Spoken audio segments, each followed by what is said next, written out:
importante que estemos pensando en afirmarnos más en Cristo, que estemos pensando más en estar profundizando en Él, no tanto separándonos, sino metiéndonos. Diría alguien por ahí con términos diferentes, cristianizándonos más en lugar de descristianizarnos.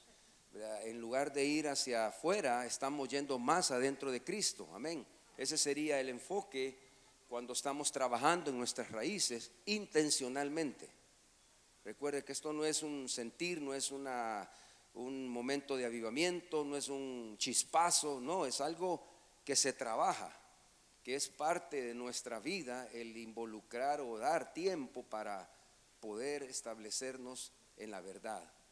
Luego el hermano habló ya de un edificamiento, sobre edificados, y definitivamente no, la vida cristiana es una vida dinámica, no es una vida estática, una vida de que ya llegué aquí y aquí estoy bien. No, hay un dinamismo por el Espíritu Santo que Dios pone el querer y el hacer por nuestros corazones para impulsarnos a las prácticas piadosas, para impulsarnos a ese desarrollo espiritual, a ese movimiento, porque en el movimiento está la vida. Entonces nosotros tenemos una nueva vida y esa vida se mueve, hay un río, hay un impulso, hay la vida de Dios llevándonos hacia ese edificarnos, sobre edificarnos y todos esos ejercicios que van a permitir un desarrollo, un crecimiento a la madurez, como hablaba el hermano Balmore ayer. Vamos en esa dirección.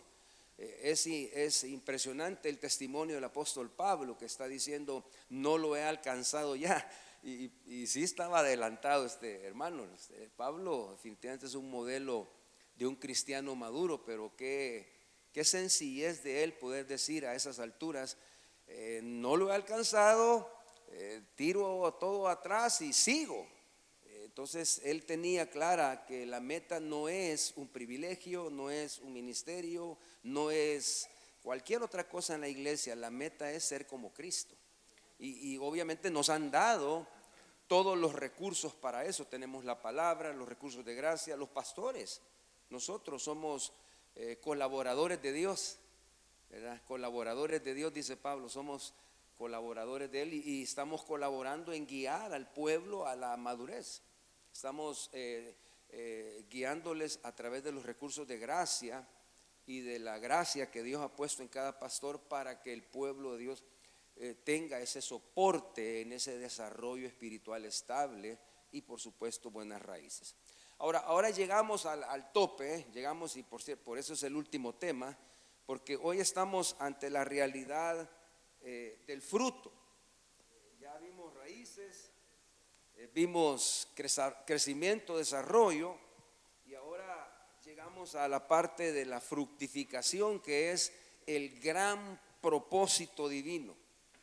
Ese es lo máximo. Dios nos plantó, nos injertó, como decía hermano Isauro ayer, antier en la noche, no para lucir o para nada más porque no tengo dónde ponerte. No, nos puso en Cristo precisamente para fructificar. Esa es la gran razón por qué estamos aquí en la tierra, hermano. Esa es la gran razón por qué hemos sido salvos, porque somos llamados a dar fruto. Dios es el mejor inversionista y no va a salvar a alguien para tenerlo sentado. Hay un propósito. Por eso es importante comunicar, hermano, a la iglesia de que todos hemos recibido una gracia que hay que usarla. Todos. En la iglesia del Señor no hay oveja estéril. Todos tenemos una razón de estar en la casa de Dios, en el reino de Dios, y es fructificar. Ahora vamos a hablar varias cosas interesantes sobre el fruto. El fruto es un tema bíblico muy amplio, hermano, y cuesta mucho entre ese mar de información traer una exposición queriendo abarcar. Así que vamos a ver un ángulo hoy, y esta mañana voy a comunicar dos principios bíblicos acerca del fruto. Cuando hablo de principios bíblicos, hermano, es importante tener claro ese concepto. Un principio bíblico es una verdad fundamental que se saca de la Biblia, teológicamente correcta. Esa es la característica de un principio, que tiene que ser teológicamente correcta, sacada de la Biblia, y por supuesto el propósito del principio es darnos una base sobre un tema específico. Por eso la Biblia, hermano, está llena de principios, y esos principios son los que nosotros debemos sacar y comunicarlos a los hermanos, porque nosotros vivimos bajo principios. Somos gente que tenemos principios, amén. Eso lo dicen cuando alguien es educado, ¿verdad? Dice, este tiene principios, sabe vivir. Entonces, eso somos nosotros. Nosotros vivimos a base de principios, de verdades fundamentales, bíblicas, teológicamente correctas, porque la gente puede agarrar una verdad bíblica, pero la verdad bíblica siempre hay que cotejarla con el contexto teológico, que es el de toda la Biblia. No hay ninguna verdad aislada de otra. Todo está conectado en la Biblia. Por eso, para estudiar un texto hay que leer el capítulo, y para estudiar ese capítulo hay que leer todo el libro, y para estudiar el libro hay que leer toda la Biblia. O sea, no solo hay que analizar el contexto inmediato, ¿verdad? El contexto histórico, el que está atrás, sino también hay que analizar el contexto teológico. O sea, toda la Biblia, ¿dónde está ese verso? ¿Dónde está ese tema? Para poder sacar un principio bíblico teológicamente correcto. No podemos, hay gente que saca el texto de su contexto. Ese es el peor error garrafal en términos de interpretación bíblica. Usted no puede divorciar un texto de donde está puesto. Tiene un contexto, hay un libro, hay un capítulo, y luego cotejarlo con todo lo que la Biblia dice. Entonces eso es un trabajo fuerte, pero necesario, hermano, para poder comunicar una verdad correcta. Amén. Esos son principios. Entonces yo voy a hablar hoy de dos grandes principios. Son grandes temas, hermano, pero le traigo un pedacito porque obviamente no tenemos todo el tiempo. Dos principios bíblicos o dos verdades fundamentales sobre el fruto. La primera es esta: la nueva vida produce frutos. Ese es un principio bíblico, hermano, y se lo puedo demostrar yo en varios textos, pero voy a nada más a tomar una porción. La vida que Dios nos da, hermano, es precisamente una vida que va a producir frutos. Dice Pablo que los frutos que antes producíamos, no debería dar vergüenza, todo lo que hacíamos, era porque obviamente estábamos bajo un poder pecaminoso, bajo la potestad del príncipe del aire. Éramos hijos de desobediencia, hijos de ira, y bueno, ahí póngale todo, ¿verdad? Todo ese mal que venía sobre nosotros, y obviamente eso producíamos, había un poder pecaminoso en nosotros, pero en Cristo fuimos libertados del pecado, y ahora el poder que nos posee es otro, es el poder de la gracia, es el poder del Espíritu Santo. Entonces, cuando uno nace de nuevo, recibe fe, porque la fe es la parte de la gracia que nos da. Y a partir de ahí, hermano, nosotros estamos siendo plantados en ese trabajo espiritual del principio. Esa obra justificadora que se llama es el nuevo nacimiento y el bautismo. En eso somos plantados en la vid que es Jesucristo. Hay otro texto que lo define todavía en un aspecto más amplio. Colosenses 1:13 dice que fuimos trasladados del reino de las tinieblas al reino de su amado Hijo Jesucristo. Entonces, hermano, la nueva vida tiene los nutrientes, tiene el poder, tiene la capacidad de darnos ese propósito que Dios espera de nosotros, que es dar fruto. Esta nueva vida, hermano, no es inerte, no es algo que está ahí, es algo que puede producir, y es precisamente lo que vemos en el contexto de los primeros creyentes. Los primeros creyentes nos enseñaron a cuál es el evangelio real. Por eso usted puede leer en las cartas del apóstol Pablo, hermano, todas las expresiones que él hace.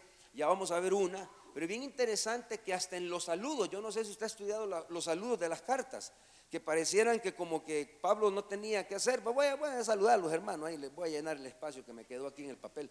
No, hermano, hasta los saludos son parte del evangelio real, porque nos enseñan cómo vivían los primeros creyentes. Vemos el amor a través de los saludos, vemos el ánimo, vemos la exhortación. O sea, hay hay tantas expresiones ahí que son testimonio del evangelio real que ellos vivían.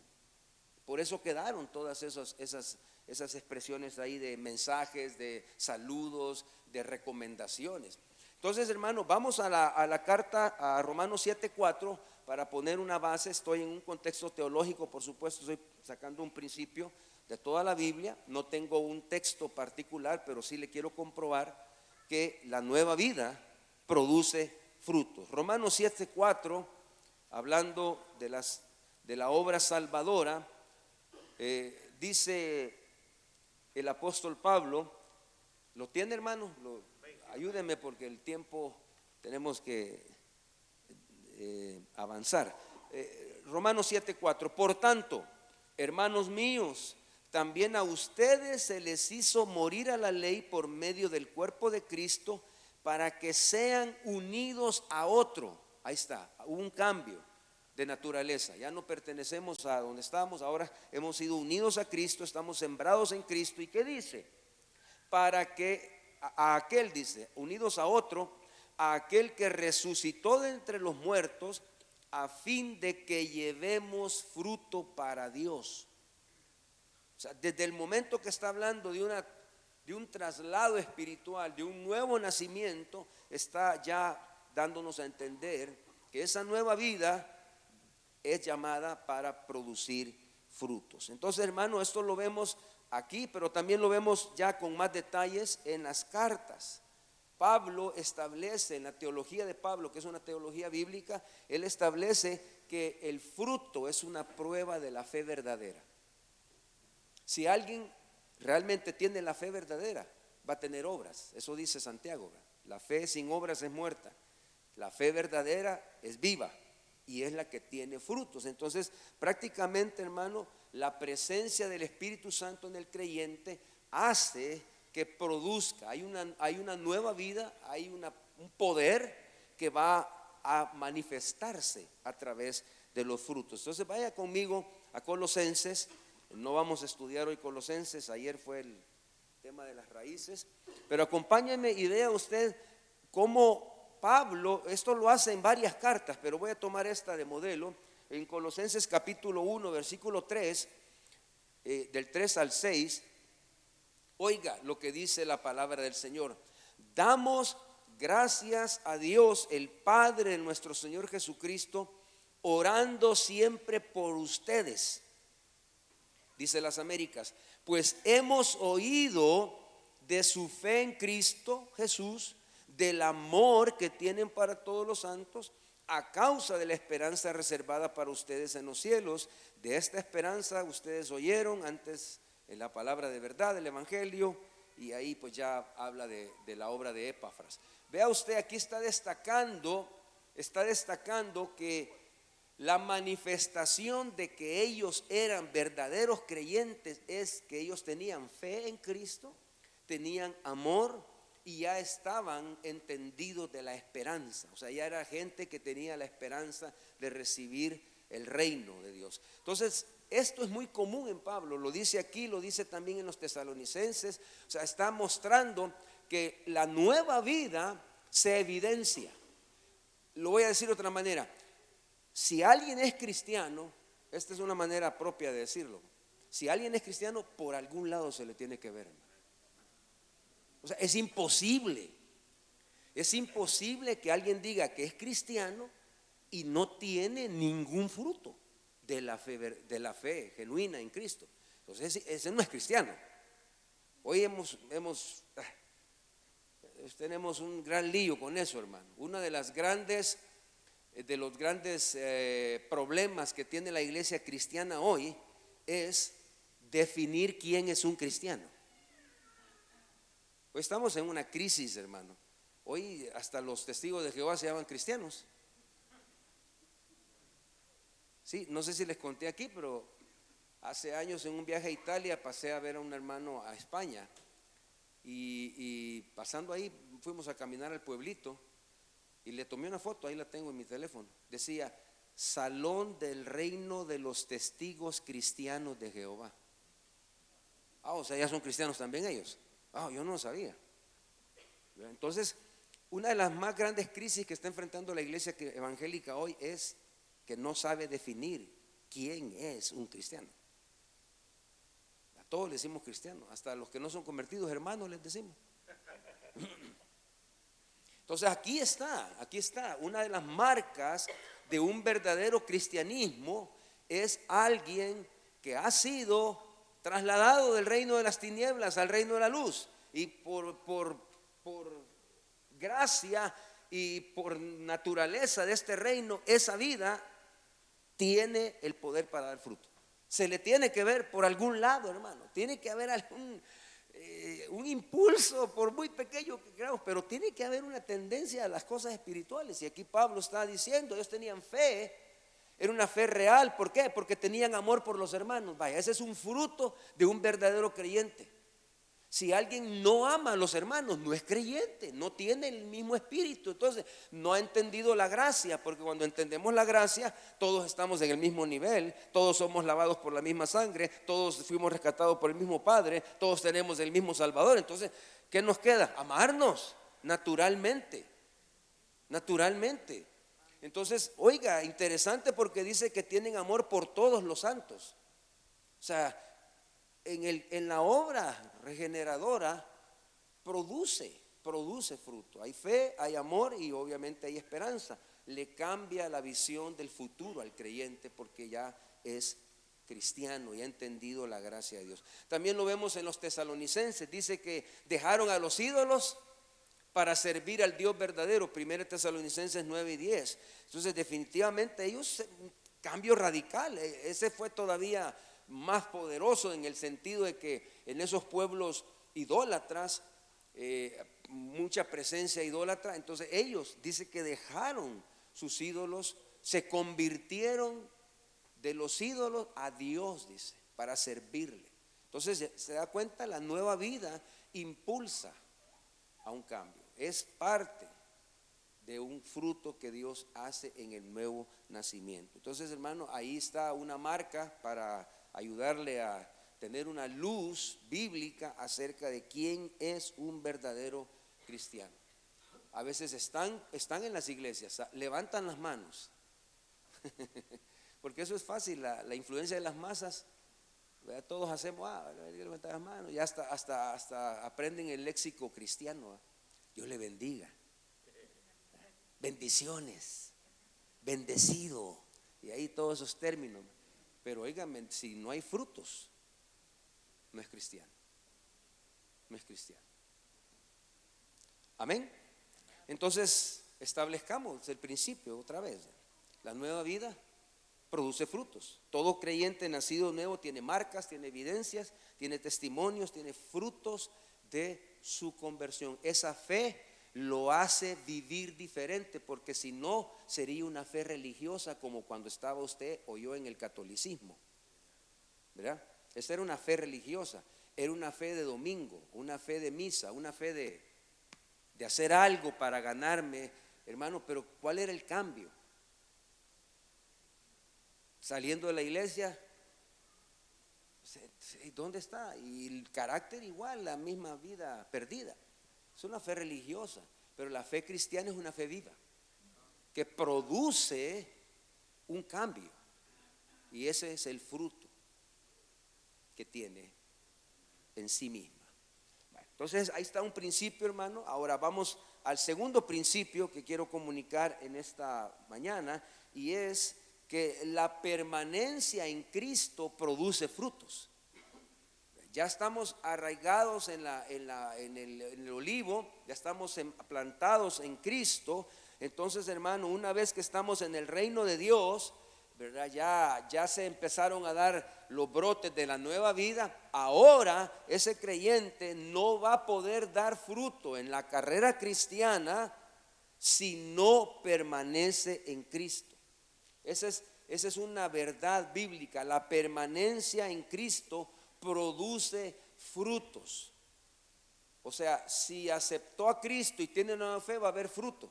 Pero también vamos a ver frutos en el camino. Se va a ir viendo frutos, pero eso ya depende de la permanencia en Cristo. Y esto lo encontramos, es un texto muy amplio, hermano, pero vamos a tocar al menos alguna porción en Juan 15. Es la parábola de la vid verdadera. Es un texto bien claro en todo lo que expresa ahí. Pero yo voy a explicar si el principio es que permanecer en Cristo produce frutos. Vamos a tener que estudiar la palabra permanecer. Si esa es la verdad principal, tenemos que saber qué es permanecer, porque probablemente tengamos conceptos equivocados creyendo que esto es permanecer en Cristo, pero tenemos que estudiar y ver qué es realmente que Jesús, a qué se está refiriendo ahí en permanecer en Él. Entonces voy a explicar, este es el punto más largo, pero tengo que explicar todos estos detalles. ¿Qué significa permanecer en Cristo, hermano? ¿Cuál es la idea que le viene a usted primero de permanecer en Cristo? Ahora, esta palabra aparece 11 veces en ese capítulo, hermano. Y por regla de interpretación bíblica, si una palabra se menciona muchas veces es porque está poniendo todo el énfasis en ella. Es una palabra que hay que estudiar. Si usted lee un texto y encuentra una palabra que se repite, eso no es porque estaba nervioso el escritor, no hallaba qué y ponía lo mismo. No, eso es una clave para interpretar la Biblia. Esa palabra es importante, hay un énfasis ahí sobre esa acción. Por eso decidí estudiar la palabra permanecer y vamos a ver varios aspectos de ella. Lo primero, hermano, es que es un imperativo. Es un verbo en imperativo, permanecer. Y esto nos llama de que es una orden, es un mandato, no es una opción si queremos o no queremos. Permanecer es una necesidad cristiana, es una necesidad urgente de obedecer el mandato de Dios. No hay tiempo que perder. El Señor está diciendo permanezcan en mí y da las razones, después las vamos a ver. Entonces, número uno, es un mandamiento. Es una orden, y cuando entramos a una orden, hermano, no hay vuelta, no hay opciones. No puedo decir permítame, no siento, no quiero, no. Es una orden de Jesús por los efectos que eso tiene. En segundo lugar, la palabra permanecer, hermano, es una actividad de la voluntad. Y esto es interesante destacarlo, hermano, porque si hemos nacido de nuevo, el creyente desea la vida en Cristo, la desea, entonces se mueve, hay un querer y el hacer por su buena voluntad. Entonces hay que mover la voluntad intencionalmente para permanecer en Cristo. Esto tiene relación con lo que hablamos ayer en la mañana. Si queremos echar raíces o fortalecer nuestras raíces, tenemos que movernos intencionalmente. Esto no es algo de una experiencia mística, es algo de que hay que construir. Y hay que construirlo intencionalmente. Entonces aquí está el punto. Permanecer, hermano, es algo que nosotros nos movemos intencionalmente a permanecer en Cristo. Ya voy a explicar en qué consiste, pero estoy explicando el contorno de la palabra. Entonces cada discípulo, desde el momento que la palabra es un mandato y nos está demandando una actividad, es responsable cada uno de nosotros por permanecer o no permanecer. Es un asunto suyo, es un asunto mío. Cada uno se mueve o no se mueve. ¿Es intencional o no es intencional? Permanecer en Él también es un término que involucra larga duración. No está hablando, hermano, de un momento. Que hay momentos especiales, seguramente en la casa de Dios, ¿verdad? Tenemos comunión, tenemos adoración, son momentos especiales, pero no, la palabra, eso no significa que estoy permaneciendo. La palabra permanecer significa en el griego quedarse, continuar en algo, mantenerse. Entonces está hablando de algo que tiene carácter, de una actividad que tiene carácter permanente. O sea, es algo que hay que estar ahí, permaneciendo. Y tengo que orar todos los días. Usted sabe la respuesta. Y que tengo que buscar la palabra así. Usted sabe la respuesta. Y tengo que congregarme. Sí, no tiene ni que preguntar. Es parte del permanecer. Hay una actividad constante. Entonces, hermano, es tan tremendo esta definición porque, oiga, todo lo que hemos hecho de aquí para atrás no nos sirve si mañana nos destrabamos? O sea, aquí no podemos confiarnos de que tengo 20 años de ser cristiano, que soy pastor y que tengo toda una carrera cristiana. Esto es algo que hay que seguir hoy y hay que seguir mañana, amén. Hay que seguir la semana que viene, o sea, vamos, o sea, es algo donde no podemos despegarnos intencionalmente. Entonces, ¿por qué tanto peso y tanto énfasis en esta palabra, hermano? ¿Por qué hay que mover la voluntad? ¿Por qué tiene que ser de larga duración? ¿Por qué tenemos que obedecer el mandato? Precisamente porque Jesús aquí no hay que interpretarlo y quebrarse la cabeza. Es lógico lo que Jesús está haciendo aquí.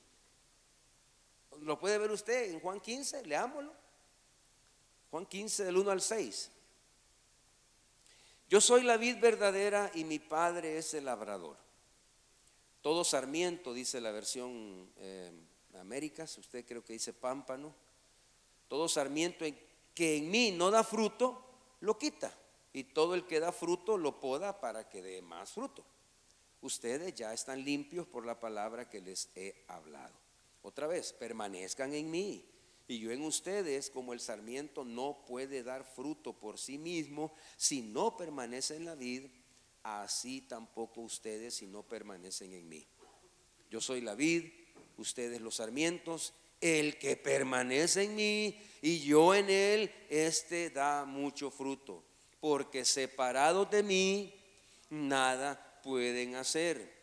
Versículo 6, si alguien no permanece en mí, es echado fuera como sarmiento y se seca, y los recogen, los echan al fuego y se queman. ¿Se da cuenta? Hay un énfasis en esta palabra. ¿Y cuál es lo lógico ahí, hermano? Es de que si la ramita está pegada al árbol, va a dar fruto. Y si la ramita no está pegada al árbol, es obvio, hermano, lógico, no está hablando de profundidades, está usando una verdad diaria, una verdad básica, una verdad común para enseñar un principio espiritual poderoso. Y esas son las parábolas. Las parábolas son, usando historias de la vida real, comunican grandes verdades evangélicas. Entonces aquí tenemos una gran verdad y es el punto de hoy, que un cristiano, ¿verdad?, va a poder dar fruto si está permaneciendo en Cristo. Ese es el principio. La permanencia en Cristo nos hace dar fruto. Entonces la gran razón por qué obedecer el mandamiento, por qué movernos intencionalmente y por qué ser de larga duración y mantenernos haciendo lo que tenemos que hacer es porque el permanecer determina el fruto. O sea, no hay otra manera de poder dar fruto que agrade a Dios. Porque hay muchos frutos, ¿verdad? Pero no, esto estamos hablando de un fruto genuino. Entonces se da cuenta, aquí hay una relación entre el pámpano y la vid, porque está pegado, da fruto. Entonces es ahí donde está la conexión, hermano, es la experiencia cristiana y es la unión que demanda el Señor con Él, un permanecer. Ahora le voy a explicar en 4 puntos qué es permanecer en Cristo. Era necesario darle todo ese panorama para que usted vea cómo está el énfasis marcado ahí. Ahora vamos, número 1, ¿qué es permanecer en Cristo? Es una unión que se trabaja constantemente, es una unión de comunión. Eso es, número 1, permanecer en Cristo. Está hablando de la comunión y eso lo podemos ver en la Biblia. Nos llamaron, dice 1 Corintios 1:9, a la comunión con su Hijo. Entonces permanecer en Cristo es intencionalmente buscar la comunión con Dios. Tenemos recursos, tenemos la oración, por ejemplo, es un altar de comunión con Dios. Tenemos la iglesia, un lugar donde podemos tener comunión con Dios. O sea, debemos fortalecer esa relación porque a través de esa conexión permanecemos. Cristiano que no ora está desconectado. Entonces, si está desconectado, hermano, ¿para dónde va? ¿Para dónde va? Aquí hay una metáfora militar en esto. Yo no sé si usted ha visto en las películas o estuvo en el ejército, pero siempre las compañías que salen a pelear llevan un soldado que se llama el soldado de transmisiones, que anda una gran caja aquí atrás. ¿Sí los ha visto? A ese tipo lo protegen, hermano, como que fuera oro. ¿Por qué? Porque él es el que sabe hablar, sabe dar coordenadas, sabe decir dónde están. O sea, hay una conexión con el alto mando y él está comunicándose de todas las posiciones. Han habido pérdidas humanas cuando esas comunicaciones no han sido claras, porque él es el que dice: estamos en tal lugar y vemos presencia enemiga en tal, y da las coordenadas, y tiran bombazos, tiran misiles desde el comando, ¿verdad? Pero ellos están retirados. Entonces, esto es prácticamente una metáfora de lo que es la oración, hermano. La oración es cuando estamos conectados con el reino, con el rey. Ahora, si no estamos conectados con el reino, con el rey, hermano, ¿hacia dónde vamos? Ahí está una de las grandes fallas o de una pobre o no producción de fruto, porque no hay conexión, no hay conexión. Entonces, hermano, fácilmente empezamos a hacer cosas movidas por nosotros mismos, impulsados por sentimientos o por otros criterios, cuando perdemos el contacto del Señor. Es como esos trenes aquí que llevan un cable eléctrico, ¿verdad? Y va un gancho. Despega el tren del gancho y ya se para. Nosotros necesitamos estar conectados. Esta es permanencia, es comunión, es ser responsables en nuestra comunión con el Señor. Amén, hermano, estamos ahí. Estoy explicando qué significa permanecer en Cristo. Y número 1 es comunión constante. Fuimos llamados para tener comunión. Número 2 es una unión espiritual, por supuesto, a la que está hablando aquí, pero es una unión que se mantiene por la santificación. Esto es bien importante, hermano, porque esa relación se debe de cuidar. El permanecer en Cristo involucra un camino de santificación. ¿Y a qué me refiero con esto, hermano? Estoy hablando de la limpieza diaria. Esa relación es tan importante con Dios para nosotros que debemos cultivarla, obviamente, pero también debemos mantenerla limpia. Y es aquí donde juega la santificación, juega un papel muy importante, hermano, porque nos habla de ese constante limpiarnos. La relación es tan importante para nosotros con Dios que la vamos a cuidar. ¿Y cómo la cuidamos? A través de la limpieza espiritual. Eso nos habla entonces de un proceso santificador.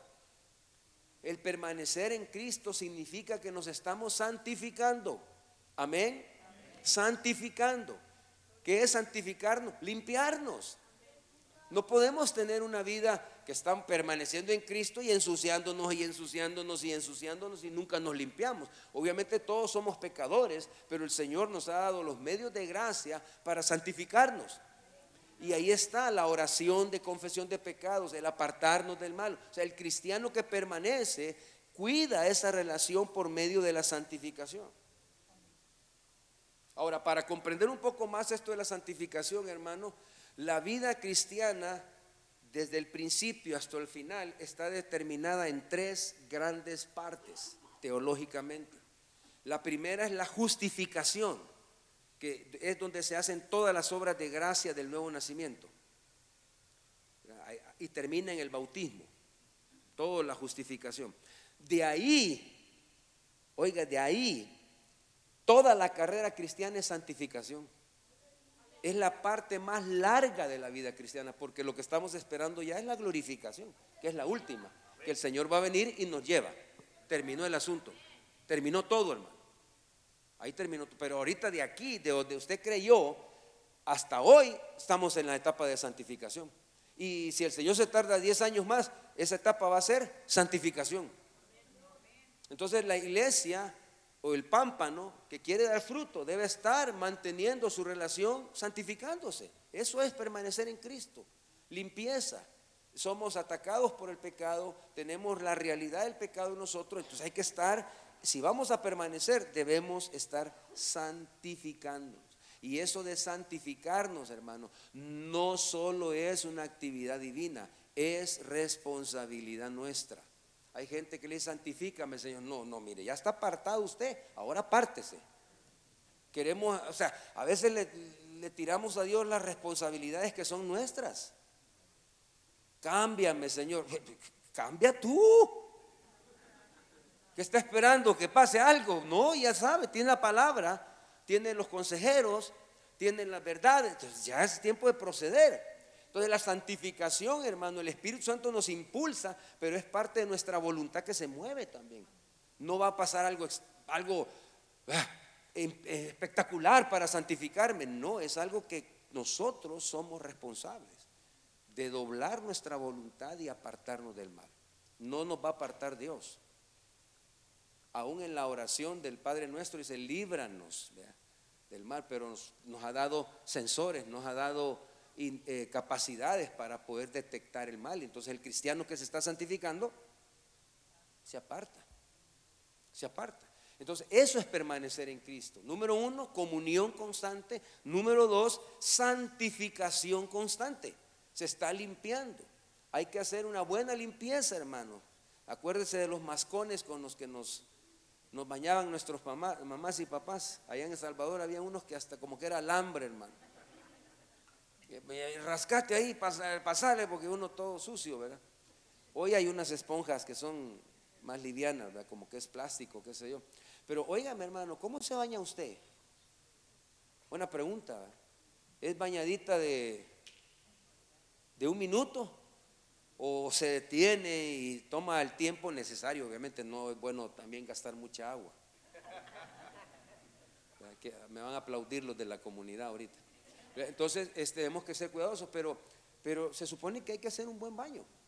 Ahora, cuando yo le hablo de esto, lo quiero usar para decirle cómo se limpia usted espiritualmente. Esa es una pregunta que todo cristiano debe saber. ¿Cómo se limpia? El Señor me perdone, hermano. No, el Señor sabe. Esa es su oración de confesión de pecados. Es bañadita de 30 segundos. Hay gente que así cree que perdona a Dios. Dios me perdone, hermano. O Señor, perdóname por todos mis pecados en el nombre de Jesús, amén. Esa es la manera en que se limpia usted así tan fácil. Yo creo que no merece esa acción el Señor sabiendo lo que hemos hecho. Tenemos que venir y confesar nuestros pecados. Eso dice Juan, ¿verdad? Si confesamos, es condicional. Si confesamos nuestros pecados, Dios es fiel y justo para perdonar. Entonces tiene que haber una confesión. Es una exposición que usted va a hacer delante de Dios para decirle todo lo que ha hecho. Y todo eso le tengo que decir, pues sáquelo, díganlo, arrepiéntase. Vamos al Señor y le pedimos perdón por todas nuestras realidades, no solo por las físicas, porque a veces solo lo que hacemos, pero lo que quedó adentro, hermano, que eso es terrible también. Las intenciones, las motivaciones. ¿No ha pecado usted alguna vez de intención? Y no lo hizo, pero por dentro ya mató al cliente. Ya agarroteó al esposo por dentro, ¿verdad? ¿Ya confesó eso? No, hermano, pues yo no he hecho nada. No, mete el paste allá adentro y saque esa realidad. Entonces tenemos que limpiarnos. Y esa es parte del permanecer, hermano. Es una santificación diaria. Diaria. Todos los días nos bañamos, todos los días confesamos nuestros pecados. Porque todos los días pecamos. ¿O habrá alguien aquí que no peca? Todos los días, hermano. Un pensamiento, una palabra, un gesto, o dejamos de hacer algo que debíamos de haber hecho, o cometimos una transgresión, nos pasamos encima de un mandamiento de Dios, o nos quedamos cortos a un llamado de Dios. O sea, siempre.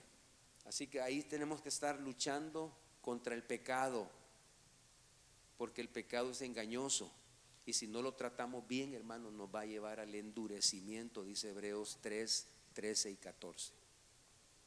O sea, estamos lidiando con un asunto serio, hermano.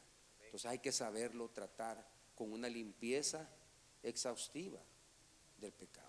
Bueno, avanzo. Número 3, ¿qué significa permanecer en Cristo? Permanecer en su palabra. Lo dijo Jesús, ¿verdad? Juan 8:31. Ahí estamos cerquita. Vamos todos a Juan 8:31. Permanecer en Cristo significa permanecer en su palabra. Él lo dijo: si ustedes permanecen en mi palabra, serán verdaderamente mis discípulos. Entonces, no solo entonces permanecer en Cristo es comunión, adoración, toda esa devoción. No, también implica el mantenernos en la palabra. Y cuando habla de permanecer, está hablando de lectura, obediencia, estudio, o sea, estar en ella, tenerla a ella en el lugar que merece. Yo no sé dónde tiene usted la Biblia en su vida, pero este libro, hermano, es el libro más importante para el creyente. Debería ser el libro más importante para el creyente.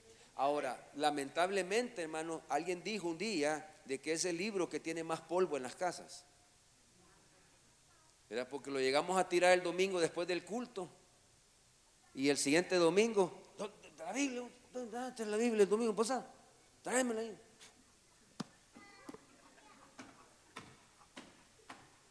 Y hasta le hace así a las páginas para que se vea que las ha leído. Ahí está la Biblia de adorno. Algunos hasta la tienen en la mesa principal de la sala, ahí, ¿verdad? En el centro, abierta en el Salmo 91, como que fuera un espantapájaros, ¿verdad? Hermano, este libro, ahí sí que tenemos que aprender a leer, hermano, porque pues, no sé, venimos de culturas que no son muy dadas a la lectura. Yo no me acuerdo que mi mamá me haya jalado las pitas para leer. Leíamos libros en la escuela, pero nunca el formarnos un hábito. Ahora ni modo, ahora tenemos que aprender a estas alturas de la vida, hermano, a permanecer en la palabra, porque aquí está toda la verdad. Amén. Es nuestra norma de conducta, nuestra base de autoridad y nuestra norma de conducta. Es la Biblia, porque ella es suficiente, ¿verdad? Sola escritura de los reformadores, solo la Biblia. No tenemos nosotros otro libro base. Aleluya. No tenemos ningún otro libro. Este es el único libro base. Entonces hay que permanecer en ella. O sea, eso implica pegarnos, tener comunión con ella, leerla, estudiarla, preguntarla. O sea, metidos aquí, hermano, porque el permanecer en la palabra, también Colosenses lo dice, ¿verdad? Que la palabra de Cristo more en abundancia en vuestros corazones. ¿Cómo le vamos a llenar las bodegas al corazón? Leyéndolo. Textos, hermano. No se me quedan, hermano, escríbalos, repita por pedacitos, vaya aprendiéndoselo. Vamos, metámosle, hermano, porque hay cosas que sí se nos quedan. Por ejemplo, los que nos deben, no nos olvidamos. Y sabemos lo que nos deben. No, mire, usted me debe 25.91. Ah, chica, qué memoria. Pero no se le queda el Salmo 23:1, que solo dice: Jehová es mi pastor y nada me faltará. Permanecer en la palabra, hermano. La permanencia en la palabra nos va a dar seguridad. Y sobre todo hoy, hermano, en un tiempo tan crítico en el que estamos, hermano. No lo vemos porque nosotros estamos aquí como en una burbuja, en nuestras iglesias, por misericordia. Pero, hermanos, salimos y eso es un caos. Caos, hermano. El evangelio desviado, como un tren que se ha salido de los rieles, hermano. Estamos viendo cosas terribles. El hermano me estaba contando de ciertas iglesias con unas prácticas, hermano, pero nada que ver con la palabra. No permanecieron en la palabra, no están permaneciendo en Cristo, porque la palabra siempre nos guía a Cristo. Así que, hermano, ¿dónde tiene usted la Biblia?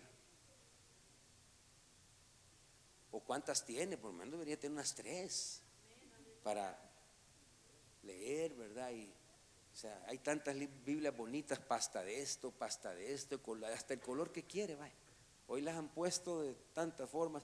Hermano, eso es permanecer en Cristo, es permanecer en su palabra, que su palabra llene nuestras mentes, que su palabra nos renueve. ¿Por qué? Porque es a través de la palabra que somos transformados, hermano. Oiga, no hay fórmulas mágicas para la transformación del creyente. ¿Por qué? Hermano, leamos la Biblia. Romanos 12:2 dice: transformaos por medio de la renovación de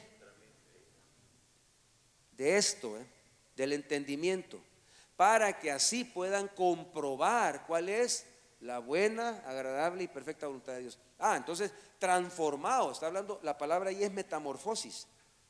O sea, que haya un cambio. ¿Cómo es que cambiamos nosotros?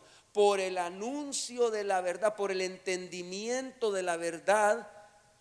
Entonces viene a la mente la verdad, se clarifica, entonces ahí hay un cambio. Cuando cambia la mente y entiende que está equivocada, va a cambiar la vida. Por eso hay necesidad de estar oyendo la palabra, recibiendo la palabra, porque es a base de eso. Jesús lo dijo de otra forma. Él está limpiando a su iglesia por medio de ¿qué? De la palabra. Quiere decir que Él da la palabra y ese chorro de agua que deja ir se lleva las impurezas, porque estamos tomando decisiones ante la verdad de Dios. Por ejemplo, hoy estamos hablando de permanecer en Cristo. Tenemos que tomar decisiones para permanecer en Cristo. Si no, hermano, va a ser una charla más o un seminario más o un congreso más, y estuvo bonito y la pasamos bien, comimos frijolitos pero el entendimiento ¿qué agarró? Porque es en base a la verdad que nuestra mente va a ser transformada, y si la mente cambia, va a cambiar la vida. Por eso es que oramos para que el Señor ilumine nuestros entendimientos, hermano. Lo que comúnmente se dice, no le ha caído el 20. Hay gente que por eso no ha entendido, pero cuando entienda, esto es lo que Dios quiere, ¡pum!, hay un cambio, hay una transformación. Es por la palabra, hermano. El Espíritu Santo usa la palabra para alumbrarnos, entenderla, hacer los cambios y vivir. Así es el proceso. Entonces, hermano, necesitamos permanecer en la palabra. Por eso imagínense las iglesias donde no les están predicando la palabra, o les están predicando otras cosas. ¿Qué edificación tienen? No están siendo transformados. Es una charla motivadora, un pasatiempo ir a la iglesia, a oír a alguien que habla un montón de cosas, pero la gente necesita oír la palabra. Y ahí es donde nosotros tenemos que trabajar, hermano, para entregarla. Y último, permanecer, hago un repaso, es comunión constante, santificación constante, permanecer en la palabra, y también es fruto progresivo. Eso es permanecer en Cristo. O sea, la gente, el cristiano que está pegado a Cristo va a producir fruto, va a empezar a producir fruto. Por supuesto, hermano, aquí quiero explicar algo bien interesante, porque el fruto al que se está hablando aquí no es ganar almas para Cristo, no es servir. Y ahí ha habido un gran error en el pueblo evangélico, que hemos creído, ¿verdad?, que el fruto de que estamos permaneciendo en Cristo es servir. Es hacer aquí y hacer allá y dar involucrar. Este está bien metido. Sí, pero no está hablando de ese fruto. El fruto al que está hablando aquí, según el contexto y la realidad del momento, Jesús está hablando del carácter. Del carácter. En otras palabras, hermano, cuando uno está permaneciendo en Cristo, está cambiando el carácter. Ese es el fruto que Dios quiere. Hay gente, hermano, que es bonita para servir, ¿verdad? Es especial, pero ¿cómo vive en su casa? ¿Cómo vive allá afuera? ¿Cómo se comporta en el trabajo? Ese es el verdadero fruto, lo que somos. Entonces aquí está hablando, hermano, de una transformación de la vida. El permanecer en Cristo va a producir un fruto de cambio de carácter. Por eso todos los estudios guían a Gálatas 5, 22 y 23. Y usted sabe lo que está ahí, ¿verdad? El fruto del Espíritu Santo. ¿Y qué son? Actitudes, carácter, amor.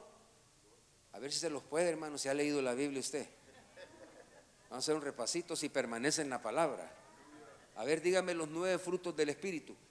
Amor, gozo, paz, paciencia, benignidad, bondad, fe, mansedumbre y templanza. Contra tales cosas no hay ley, correcto. Ahí está. Esos son carácter. O sea, el cristiano que está permaneciendo en Cristo ama, está ganando gozo, ya tiene paz. Por supuesto, estamos siempre en una batalla, y todas esas manifestaciones, hermano, son producto del fruto. Así que, hermano, ahora ya sabemos qué es permanecer en Cristo. Y el efecto que produce es una persona que está creciendo en madurez, en un cambio, en una transformación de vida. Por eso somos responsables, hermano, de permanecer en Cristo. Ese es nuestro trabajo. Ya estamos en la mata sembrados, pues ahora peguémonos más y absorbamos todo lo que viene del Señor, porque precisamente todo eso nos va a servir para nuestro desarrollo. Ahora, interesante, hermano, voy terminando, que este fruto es progresivo.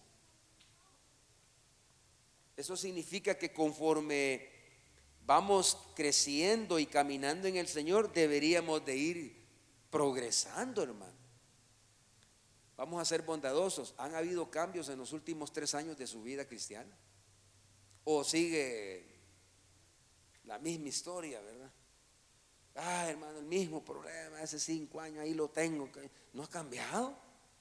Entonces no estamos permaneciendo, porque el fruto en Cristo va guiándonos hacia la madurez. La permanencia nos va llevando a una madurez, y ahí lo vemos. Si usted ve en el texto que leímos de Juan 15, del 1 al 6, hay 3 niveles de fruto. Dice fruto, más fruto y mucho fruto. Entonces en el caminar permaneciendo ya se vuelve perseverante, y esa perseverancia lo lleva al mucho fruto. Se supone que la carrera, hermano, deben ir evidenciando nuestra madurez. Es como el vino viejo, ¿verdad? Dicen que el vino viejo es mejor. ¿Por qué? Por todos los años que ha pasado guardado. Entonces nosotros, entre más viejos, perdone la expresión, ¿verdad? Yo estoy ahí, lo dije en plural, deberíamos estar mejorando, hermano. O sea, estamos hablando en el cristianismo, pues deberíamos de estar dando fruto ya de madurez. No lo estamos dando. Entonces ahí hay que conectar cuál es la razón: la falta de permanencia en Cristo. Ahora, bien interesante, hermano, que el Señor nos va a ayudar en este progreso de fructificación, porque dice Juan 2 que para que lleve más fruto lo va a podar. Y ese es el trabajo del campesino. Yo no sé mucho de plantas, pero sí he oído que los árboles los podan. Y los podan precisamente para que su rendimiento sea mayor. Los dejan pelones, decimos nosotros ahí en El Salvador. Y uno dice, pobrecito, se acabó la planta. No se la acabó, hermano. El buen podador sabe dónde cortar. ¿Y quién mejor que el Padre, verdad? Para podar, hermano. Eso dice, mi Padre es el labrador. O sea que ¿quién es el que poda a los creyentes? El Padre. Entonces dice, mi hijo está dando fruto, pero está trabado en esto, está trabado en esto, está trabado. Entonces necesita poda. Lo tengo que podar porque hay obstáculos en su vida espiritual. Tengo que arrancarle pecados, tengo que azotarlo, tengo que jalarle aquí, tengo que estirarlo allá, porque no está en su rendimiento mayor. Así que esto le va a caer bien. Y hermano, ahí es donde nos viene a nosotros los tratos, los procesos de Dios, que uno dice, ¿qué hice? No, tal vez no hizo nada, pero le tocó. El Padre decidió pasarlo por pruebas, procesos, hermano. Todos los procesos que vimos los cristianos tienen propósitos espirituales. A usted no le puede estar pasando algo que se le fue de la mano a Dios, jamás. Todo tiene propósitos, hermano. La soberanía de Dios, creemos en ella y sabemos que Dios permite cada cosa para cumplir sus propósitos. Todavía agréguele Romanos 8:28, a los que aman a Dios y a los que han sido llamados conforme a su propósito. ¿Qué está diciendo? A los verdaderos cristianos que han sido llamados, que dice, todas las cosas les van a ayudar para bien, hasta un buen corte. Después uno ve el beneficio. Entonces, hermano, las podas en la Biblia es un tema que usted va a ver. Ahí están los amigos de Daniel, los metieron al horno 7 veces calentado, solo por no adorar, pero era parte de un proceso, porque si usted lee el texto, dice que después de que pasaron, el rey los engrandeció. Y la palabra engrandecer en hebreo ahí es que los elevó a una nueva posición en el avance de su desarrollo. O sea, fueron promovidos después de ese horno. Daniel en el foso de los leones, usted sabe que estuvo ahí, ¿verdad? Y dice que prosperó después de que pasó esa prueba. Y la palabra prosperar, un cambio de estado, maduración, éxito. Y estuvo 2 periodos presidenciales. O sea, lo elevó después de ese susto, ¿verdad? Con los leones. Entonces, hermanos, si empezamos a ver en la Biblia, encontramos que el producto de esos procesos difíciles es fructificación. El salmista lo dijo, este es el que más me gusta de todos: bueno me cayó haber sido humillado para que aprenda tus estatutos. Ay, ay, ay, mire, hermano, a saber en qué andaba el salmista. El Salmo 119, 71.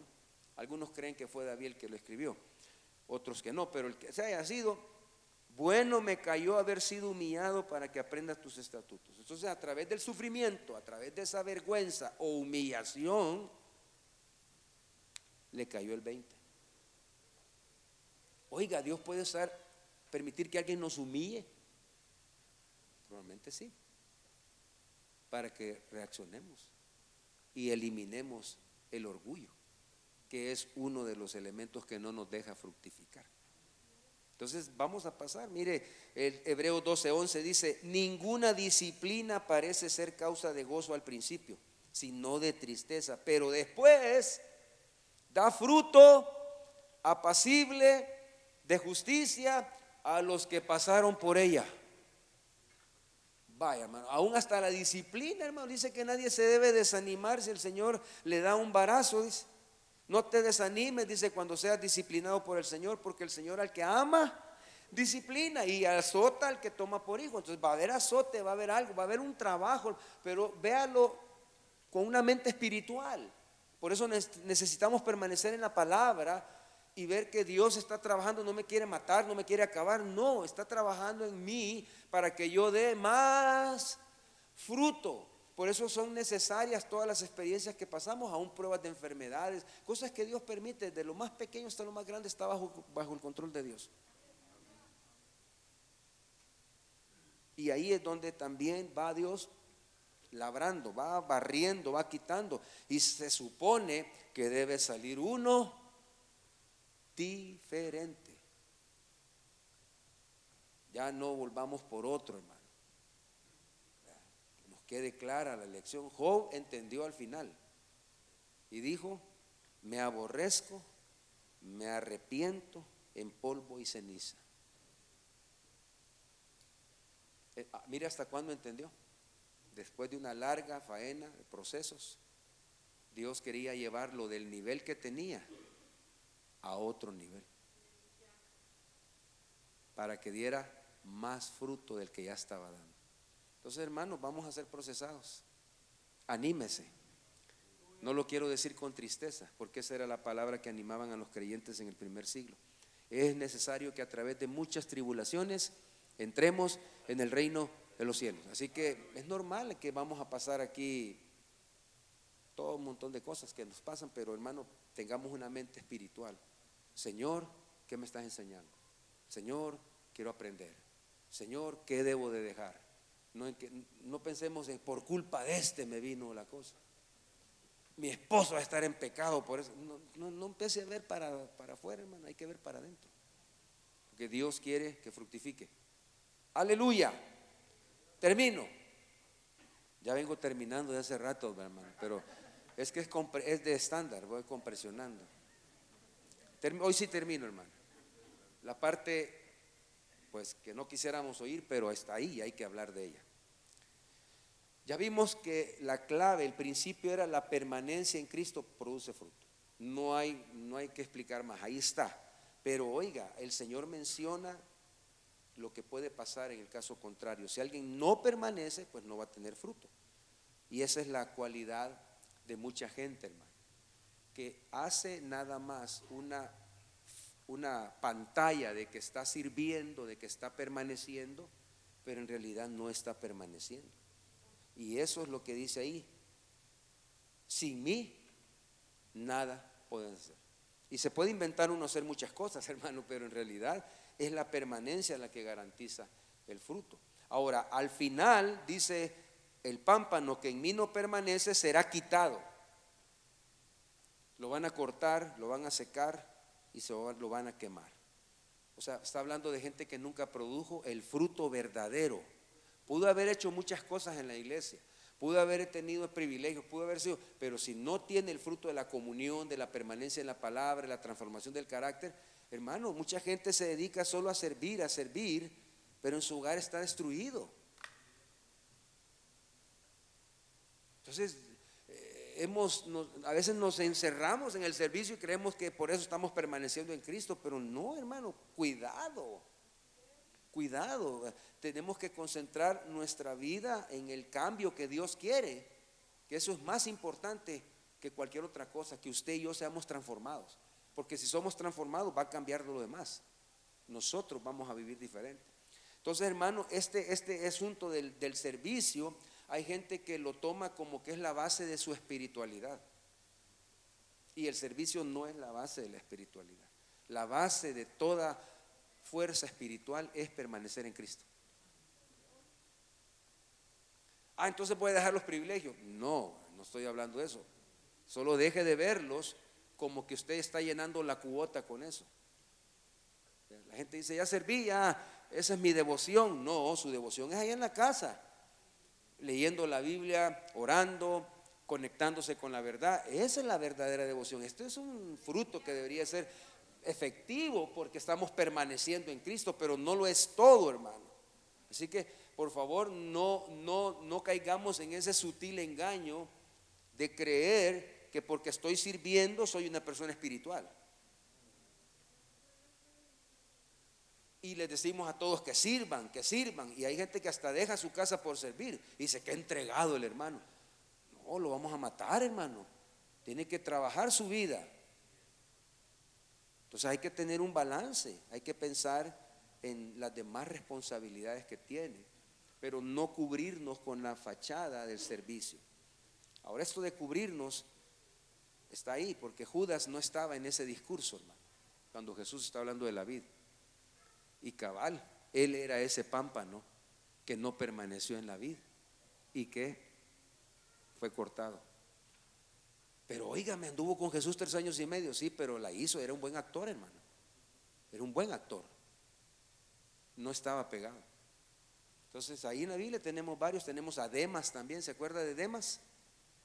Él fue colaborador de Pablo. ¿Usted sabe lo que significa que alguien sea colaborador de Pablo? Casi pastor, hermano. Pero dice que lo abandonó yéndose a Tesalónica. Le llamó más el mundo, ya no permaneció. Entonces dice uno, hey, y todo lo que hicieron, buenos actores, hermano. Así que esperamos que no hayan actores aquí. ¿Verdad? Permanezcamos en Cristo, hermano. Seamos aplaudidos, no seamos aplaudidos. La transformación de la vida es el fruto que glorifica a Dios. Porque eso dice el último texto, Juan 15:8. En esto he glorificado a mi Padre, en que llevéis mucho fruto. No es que andemos haciendo un montón de cosas, no, que seamos personas transformadas. Y por supuesto que vamos a servir, pero oiga, ¿qué calidad de servicio vamos a dar los que permanecemos en Cristo? Ese servicio va a ser de calidad. Mis hermanos, aquí termino mi exposición. Creo que estoy bien con el tiempo. Vamos a estar de pie para que descanse un momento y tengamos la libertad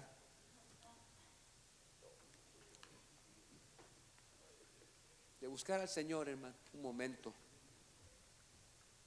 momento de devoción, pensando en cómo está usted como rama.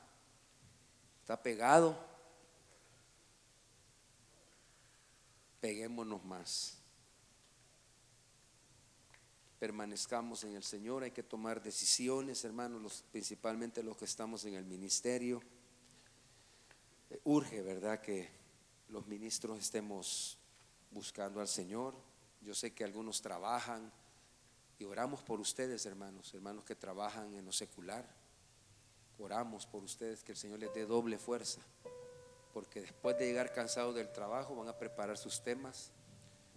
Hay que orar y hay que hacer tantas cosas en la obra del Señor. De verdad que Dios renueve sus fuerzas, pero ese tiempo búsquelo. porque se necesita el oxígeno del cielo, la fortaleza que da Dios para seguir adelante. Vamos a orar, hermano.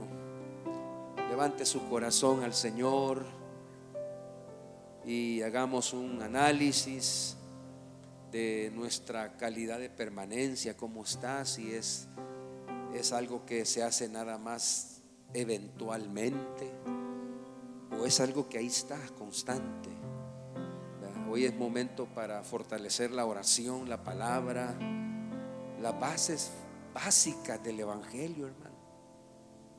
El santificarnos, aún pastores, ¿verdad? Si hemos caído en un pecado, buscar la asistencia de otro pastor, la ayuda del líder para que asesore y dirija ese proceso santificador.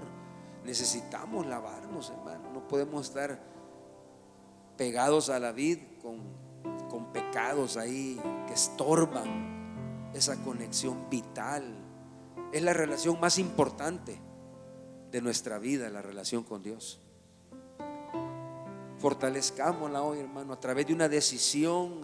Usted sabe cómo camina, usted sabe cómo vive, pero yo lo animo a que este congreso pueda producir un cambio por la palabra, no por quien predicó ni nada, es por la palabra. Si ha recibido una palabra de Dios, muévase. Hay que hacer ajustes. Vamos, el Señor nos ayuda para que podamos tener una renovación del entendimiento, y el producto va a ser la transformación de nuestra vida. Hablamos de raíces, hablamos de crecimiento, desarrollo y ahora de fruto. Fruto que glorifique a Dios. Oh Señor, aquí estamos los ayudantes de tu obra, Señor. Aquí estamos. Aquí hay servidores, también líderes, Señor, que colaboran, que ayudan.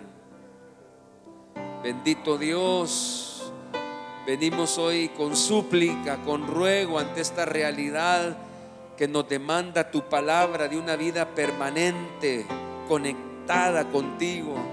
Venimos, Señor, a pedir perdón todos esos descuidos, todas esas distracciones, todo lo que de alguna manera intencional o inintencionalmente nos desviamos de estar contigo, de permanecer contigo.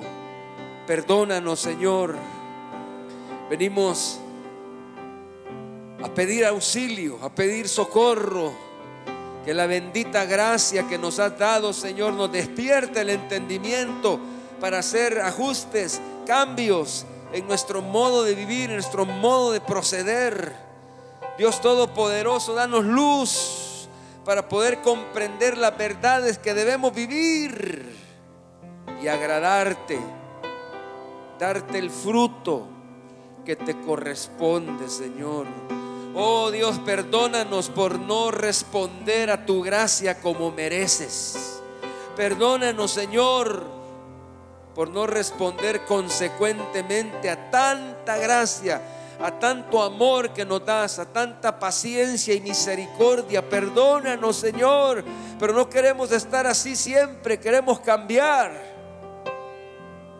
Danos luz a través de tu palabra y el Espíritu Santo para que esta mente reciba, esta mente comprenda las verdades y se derrumben las mentiras que no nos dejan vivir agradándote, Señor. Opera una renovación en nuestro entendimiento por la verdad, Señor, porque la verdad es la que nos hace libres. Oramos por la mente de los pastores, oramos por la mente de los líderes, Señor, para que haya un despertar, luz, iluminación, oídos abiertos, atención a tu palabra, para que a través de esa operación estemos siendo renovados y transformados por la gloria de tu Espíritu Santo. Gracias, Señor, por todos los ajustes que nos das, todas las llamadas de atención. Gracias por los procesos. Si usted está pasando un proceso, hermano, glorifique a Dios y abra su entendimiento, abra su corazón para comprender que la poda, el trato, el proceso es para que rinda más al Señor. Padre, gracias por las experiencias que nos haces pasar. Gracias por las pruebas, por las enfermedades. Gracias por todo, Señor. Soberanamente tú dominas y estás trabajando para tu honra y tu gloria. Aquí estamos, Señor. Queremos dar fruto para la gloria de tu nombre. Y sigue trabajando en nosotros, bendito Dios. Sigue labrando la imagen de tu Hijo en nosotros.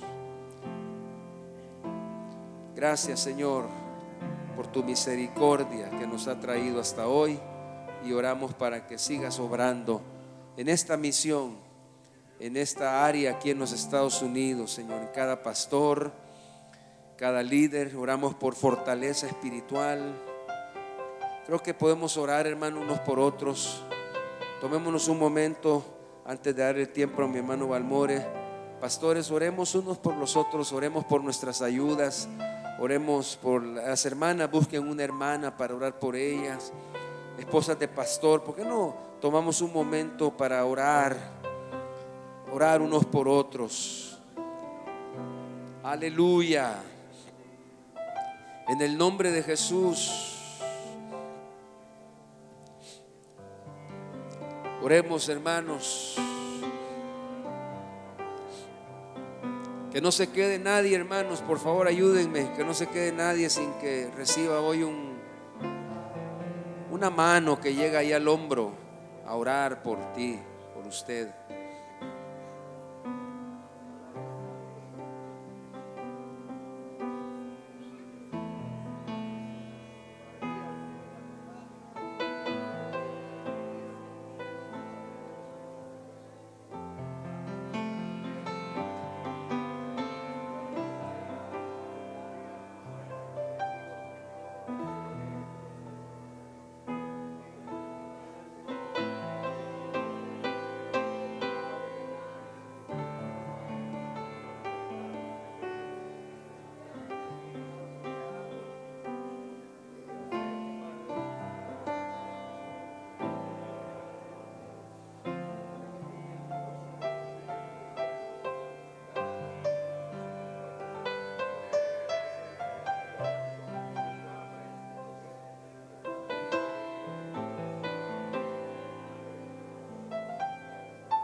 Señor, yo quiero levantar mi voz.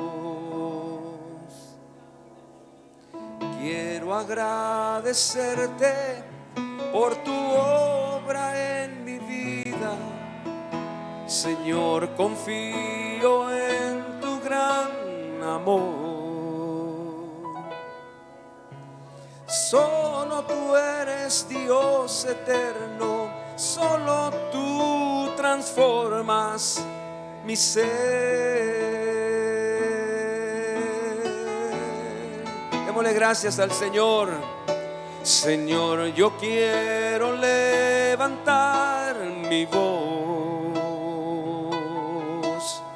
Quiero agradecerte por tu obra en mi vida.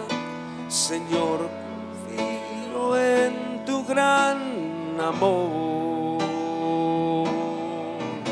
Y solo tú eres Dios eterno, solo tú transformas mi ser. Solo tú eres Dios eterno, solo tú transformas mi ser. Y solo tú eres Dios eterno, solo tú transformas mi ser. Aleluya. Le damos un fuerte aplauso al Dios de los cielos. Amén. Amén. Aleluya. Amados, vamos a tomarnos unos 15 minutos para hacer un pequeño receso. Vamos a seguir con la segunda exposición, que tiene que ver con el plan para el próximo año. Así que le ruego que no se vaya a ir. El hermano apóstol va a estar compartiendo esa etapa. Aquí en el área de cafetería me parece que todavía habrá algún cafecito por ahí. Tomémonos 15.